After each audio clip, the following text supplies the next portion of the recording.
It's time for the Left of Lansing Friday Short with Pat Johnston. Here's the Friday Short for February 21st of 2025. Not only are CNN, Gallup, and Washington Post polls showing Dear Leader Trump's numbers are falling fast, but the polls show even worse news for President Elon Musk. According to the Post poll, only 34% of Americans approve of Elon's role inside the White House, and a whopping 63% of Americans are worried that Elon and his 19-year-old intern, who goes by the name of Big Balls, have access to their personal information. I don't know about you, but I seem to remember long ago when everyone was nervous about TikTok because the Chinese could supposedly gain access to our information. I think everyone feels better with TikTok than they do with Elon and Big Balls. Maybe that's just me. Now, the American people were told by Dear Leader during the election that he'd tackle inflation and high prices on goods from day one. Well, that's obviously not happening. So he needs a distraction, and that's allowing Musk, who's garnered billions of dollars in corporate welfare money from our government, to carry out all the plans to dismantle our institutions as laid out in Project 2025. That was the blueprint Dear Leader said he knew nothing about, even though he installed the blueprint's lead architect, Russ Vought, to head the Office of Management and Budget. And to show off the regime's supposed populist and blue-collar roots, one of the first acts that Musk, Dear Leader, and Vought did was tell the Consumer Financial Protection Bureau's workers to no longer show up. Now, this agency was one of the few good things to derive from the Obama years after the financial crash of 2008.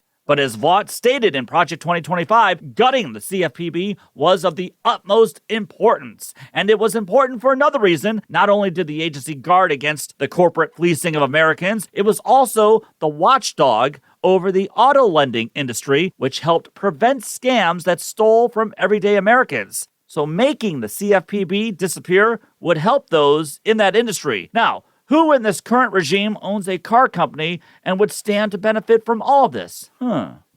Meanwhile, Musk and Vought are working to rip away Social Security, and MAGA Republicans in Congress are going along with it since the corporate billionaire donor base are their true daddies. And you'll never hear Musk and Republicans declare raising the Social Security tax cap to help pay for the future of Social Security, because protecting the rich at all costs is the true name of their game. And I haven't even talked about how gutting the USAID and USDA is already harming America's farmers, many of whom voted for this regime. So it's no wonder why it took Americans just 1 month to sour on President Musk and Dear Leader Trump. They're seeing the real swamp in action and how it's working against all of us. West Michigan progressive activist Joe Spalding, good friend of this podcast too, reminded everyone today how we Michiganders experienced firsthand what happens when you put people who hate government in control of government. Governor Rick Snyder, a decade ago, took over the city of Flint and said that he could install the right people who'd run it better. Snyder, the nerd governor, who was supposedly a brilliant businessman, was all-knowing, would replace democratically elected officials with his brainy insiders who would just fix everything. And one brilliant idea of running Flint on the cheap was switching its water supply. Hey, how'd that work out for everyone? So we Michiganders already lived this story of allowing crooked corporate elite insiders breaking things up and then making them worse.